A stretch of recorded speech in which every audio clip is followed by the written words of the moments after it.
Melanie wiped her hands on a dish towel just as her mother said it. "We think it's time you started paying rent." The sentence floated in the air like the scent of overcooked baked beans. Melanie didn't react at first. She placed the towel on the counter beside the vintage casserole dish, still warm from the oven, and turned toward her mother. Caroline stood at the stove, ladling gravy with a sort of cheerful detachment, as if what she'd just said were as casual as asking for the salt. Dennis sat at the head of the table, flipping through the local paper without looking up. And Savannah, well, Savannah was scrolling her phone, her socked feet propped on the rung of the chair across from her. It wasn't the first time Savannah had gotten a pass. It was just the first time the bill landed squarely on Melanie's plate. She took her seat slowly. The creaky chair gave a groan that filled the brief silence. "How much?" she asked evenly, folding her napkin into neat quarters.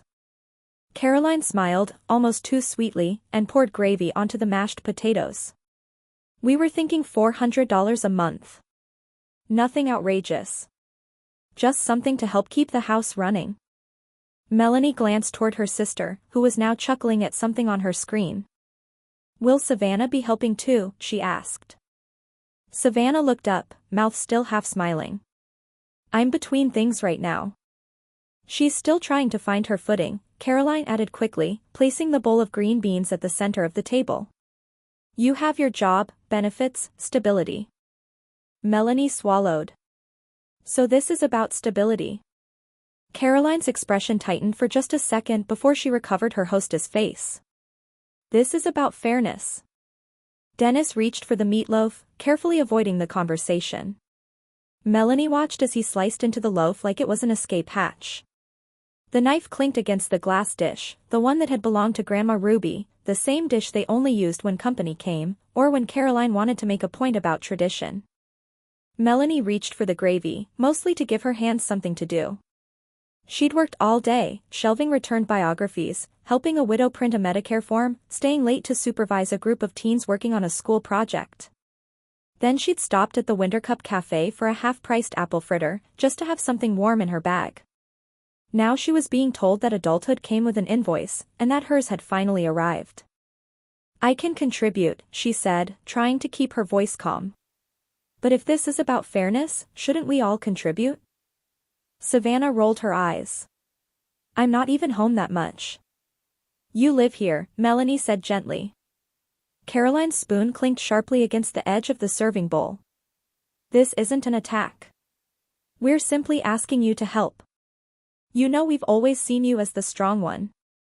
That phrase. The strong one. It had been used like a badge, a compliment, and, tonight, a shield. Dennis cleared his throat, folded his paper, and stood. "Dinner's good," he muttered, walking toward the den. Melanie finished her small portion quietly. The meatloaf was dry. The mashed potatoes had too much butter, the kind that sat heavy in your mouth. The green beans were cold. Her stomach ached, but not from hunger.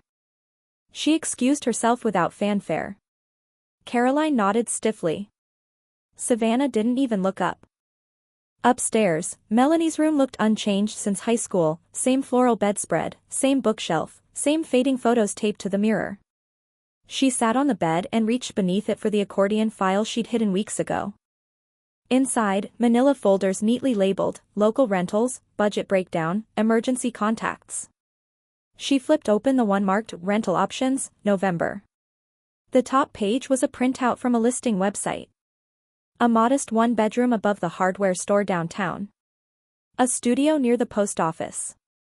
Not ideal, but hers. She pulled out a sticky note she'd tucked behind the paper. The handwriting was her own. She'd written it weeks ago, during her lunch break at the library, just after Savannah had borrowed her car without asking, again, and returned it with an empty tank. The note said, "Maybe someday you'll choose peace instead of just duty." Melanie carried a steaming bowl of soup in one hand and a cinnamon bun in the other as she crossed the street to Mr. Avery's porch. The cold bit at her cheeks, even in the early afternoon sun. Maple Glen had entered that liminal stretch of November when fall colors turned brittle and the wind whispered promises of snow. Leaves clustered at the corners of porches, and a few early birds had already strung white lights along rooflines, their plastic reindeer standing stiff against the dormant flower beds. Mr. Avery's house sat 2 homes down, a modest Cape style, tidy and symmetrical, with shutters that once were blue but had now faded into something closer to slate gray. The front step creaked just enough to announce her arrival. She knocked gently with her elbow, careful not to spill the soup. From inside, soft jazz filtered through the door. A moment later, it opened. "Well, that smells better than what I was going to microwave," Mr. Avery said, stepping aside. "I thought you might be due for something warm," Melanie replied, stepping in.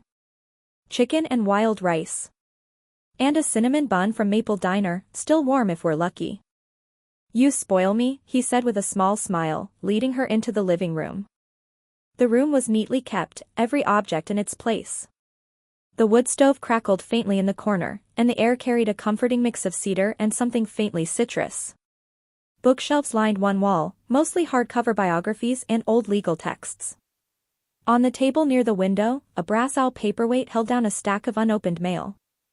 Melanie placed the bowl on a small tray while Mr. Avery folded himself into the worn recliner by the stove. She took the armchair across from him. "Cold out there today," he said, warming his hands over the bowl. "I think the pond will freeze over soon," she replied. "The geese flew south last week. I saw them on my walk to work." "You still walk to the library every morning?" "Mostly," she nodded. "It's not far, and the streets are peaceful before sunrise. Sometimes the bakery trucks are just unloading. Smells like cinnamon and yeast and," she paused and smiled. "Better than most candles." He chuckled softly. "You notice the kind of things people usually rush past." They ate quietly for a moment. Melanie didn't push conversation, Mr. Avery wasn't one for idle chatter, and she appreciated the silence in a way few others did. "Thanksgiving coming up," he said after a while, setting down the empty bowl. "Any big plans?" She hesitated. "My parents are hosting dinner." "Same as usual. My sister will be there." He studied her face but didn't ask for more. "What about you?" she asked. "Oh, the church ladies usually drop off a plate or two. I'm not much for big gatherings these days." Melanie nodded. "Do you ever bake?" "My wife did," he said, voice softer now. "She made the best sweet potato pie in town. Won a ribbon at the Grange Hall in '92. That's still on the wall somewhere. I can burn toast just fine, but I leave the baking to professionals now." She smiled, then reached into her coat pocket and pulled out a folded paper bag. "It's not sweet potato, but I picked up this pecan pie on my way. For after the soup." He looked genuinely surprised. "You really didn't have to." "I know," she said. "But I wanted to." There was a pause, then he said, "You remember things others forget, Melanie." His words were gentle but firm, as if naming something he'd observed over time and was finally ready to speak aloud. She felt heat rise to her cheeks, not from embarrassment, but from something closer to being seen. When she stood to leave, Mr. Avery disappeared briefly into the hallway. He returned holding a plain brown paper bag folded at the top. On the front, in black marker, were the words, "For colder nights." "Just a little something," he said, handing it to her. "A blanket and some gloves. My wife always kept extras. Said winter didn't care how prepared you thought you were." Melanie blinked, surprised. "That's very kind of you." "You brought soup," he shrugged. "Seems fair." She tucked the bag under her arm and stepped back into the cold. The sun was beginning to dip, casting long shadows across the cracked sidewalk. Lights twinkled faintly from porches up and down the street. A kid across the road raked leaves into a pile, then dove into it with laughter. Melanie walked the few blocks toward town, stopping into Maple Market to grab a bottle of vanilla extract and a pie tin for her mother, habit, not obligation. At the register, the tip jar sat beside the mints, labeled in neat Sharpie, "College Dreams." She dropped 2 quarters in and thanked the cashier. At home, the house was quiet. Dennis was probably watching TV in the den. Caroline's purse sat on the counter, and a grocery list fluttered on the fridge, held up by a magnet shaped like a cornucopia. Melanie reached up to pin the store receipt alongside it when she noticed the new note. Expecting you to help prep the guest room this weekend. Guests from church might stay over. Thanksgiving morning began with the smell of sage, roasted turkey, and unspoken expectations. Downstairs, Caroline hummed along to the classical station on the kitchen radio, the same one she'd insisted on every holiday for ambience. The music drifted up through the floor vents, mingling with the faint scent of sweet potatoes and stuffing. Melanie stood in her bedroom, folding a navy sweater with deliberate care and placing it on top of a modestly packed suitcase. A scarf followed, then a pair of gloves, her mind ticking through what she'd need for the week ahead, and possibly longer. She glanced toward the bookshelf, then opened a drawer and pulled out a worn paperback copy of To Kill a Mockingbird. It wasn't her favorite, but it had been a gift from her grandmother, with a note inside. The quiet ones often carry the most weight. She tucked it into the side pocket of her duffel. From the hallway, a muffled voice called, "Melanie? Could you come down and help slice the carrots before the guests arrive?" She paused, hands resting on the zipper of her bag. Caroline's tone was light, cheerful even, like everything was fine. Like they hadn't just spent the last week pretending nothing was off. Melanie zipped the bag and took one final look at the room. The bed was made, the window cracked slightly to let in fresh air. Her childhood ballet slippers still hung from the closet knob, long since outgrown. She didn't feel sentimental, only certain. When she stepped onto the stairs, suitcase in hand, the music grew louder. Downstairs, the table was set with plaid linens and pumpkin-themed napkin rings. A crinkled place card with a Melanie in looping cursive sat beside the cranberry sauce. The turkey glistened under a foil tent on the counter. A pie cooled on the windowsill, untouched. Caroline turned, spatula in hand, apron slightly dusted with flour. Her face lit up with holiday brightness, until she saw the suitcase. "What's this?" she asked, still smiling, as though she hadn't registered the weight of the image. Melanie's voice was steady. "I'm moving out today." The words seemed to freeze the kitchen. Caroline's eyes narrowed just slightly, her hands pausing midair. "You're choosing Thanksgiving to be dramatic?" "This isn't dramatic," Melanie said quietly. "It's overdue." "You can't just leave," Caroline replied, her voice rising a notch. "There's a full table of guests coming in 2 hours. What am I supposed to tell them? That your daughter is finally choosing peace. After everything we've done for you? The roof over your head? The food on your plate?" Caroline's voice shook, the edges no longer soft. "Gratitude doesn't mean servitude," Melanie said, eyes meeting hers. From the hallway, Dennis appeared, scratching at his neck. "Mel. Are you sure this is necessary?" His voice was low, as if he didn't want to be heard fully. She looked at him, noting the way his slippers scuffed against the tile, the way he held his coffee mug like a shield. "Yes," she replied simply. Dennis opened his mouth to say more, then nodded, stepping back. She walked past them without another word. As she reached the door, Caroline called after her, "If you leave now, don't expect to come back with open arms." Melanie paused only long enough to say, "I'm not leaving for your arms." The air outside was brisk, sun glinting off windshields. A few houses had already decorated, twinkling strands of white along gutters, wreaths on doors, even a blow-up snowman bobbing gently on one lawn. A child's laughter rang from somewhere down the block, the sound light and unburdened. She pulled her coat tighter and wheeled her suitcase down the path. As she passed Mr. Avery's house, he looked up from where he was raking leaves into neat piles along the edge of the sidewalk. His motions were slow, deliberate, his wool hat pulled low over his ears. He didn't say a word. Just nodded once. Melanie returned the nod, then kept walking. Maple Glen Public Library sat quiet at the corner of Main and Elm, its red brick facade warmed by late morning light. Melanie circled to the staff entrance at the back and pulled out her keys. The metal clicked in the lock with a soft finality. Inside, the building smelled of old pages and lemon floor polish. The only sounds were the hum of the heater and the distant ticking of the grandfather clock in the reading room. She made her way to the reference desk and slipped behind the counter. Beneath it, folded carefully, was a camp cot she'd tucked away earlier in the week. She laid it out in the small storage alcove nearby, arranging her blanket and pillow with care. She sat for a moment on the edge, inhaling deeply. Melanie unlocks the back door of Maple Glen Public Library, where she quietly sets up her cot behind the reference desk. Melanie woke to the sound of the heating pipes knocking beneath the library floor, the scent of musty paper oddly comforting. She blinked in the half-light filtering through the narrow staff room window, her breath visible for a second before the heater clicked on. The cot beneath her creaked as she sat up and reached for the folded sweatshirt that doubled as her pillow. She'd grown used to the rhythm of the library's morning, pipes groaning, book carts squeaking in the distance, and the soft, almost reverent silence before the building officially opened to the public.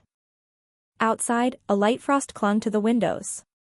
On the sidewalk, footprints from early walkers etched trails through the thin white layer. Inside, the air held the faintest notes of cinnamon oil, a scent lingering from an old plug-in diffuser someone had tucked behind the magazine rack months ago.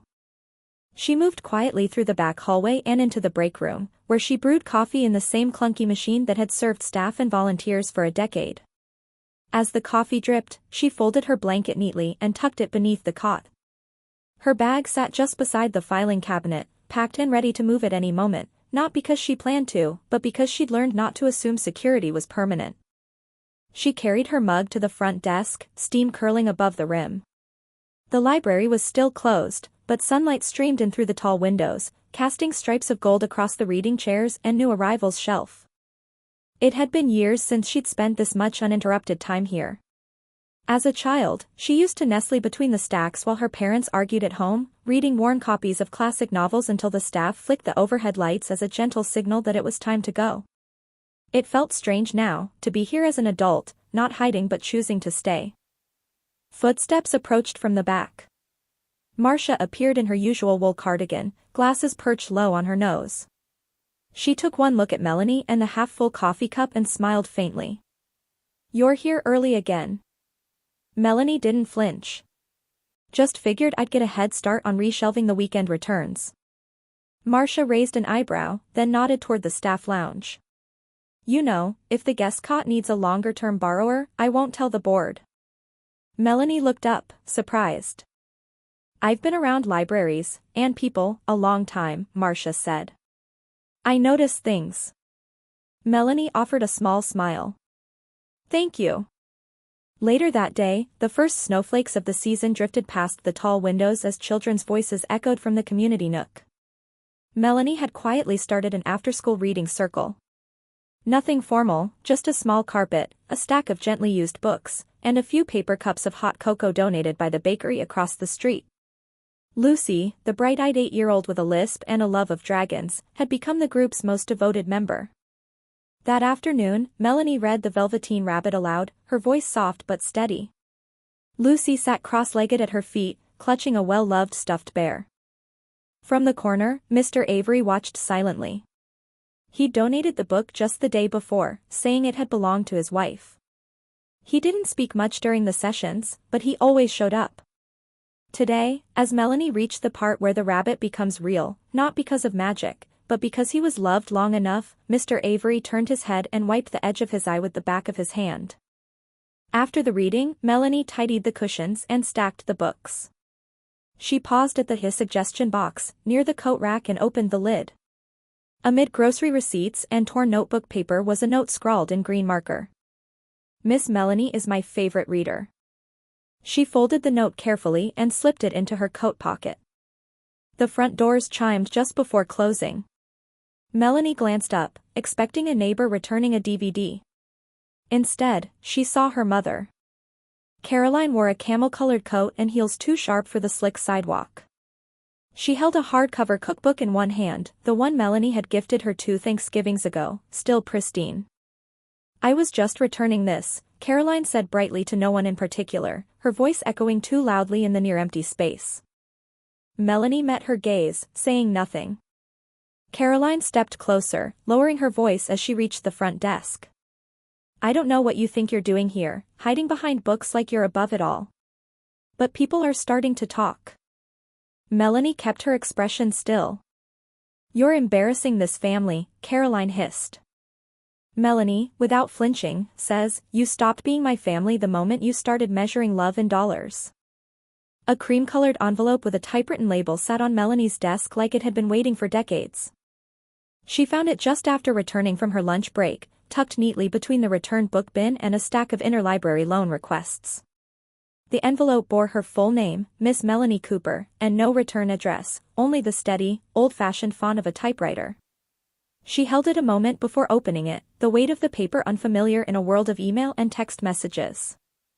Inside was a single page, its message deliberate and calm. It began without preamble.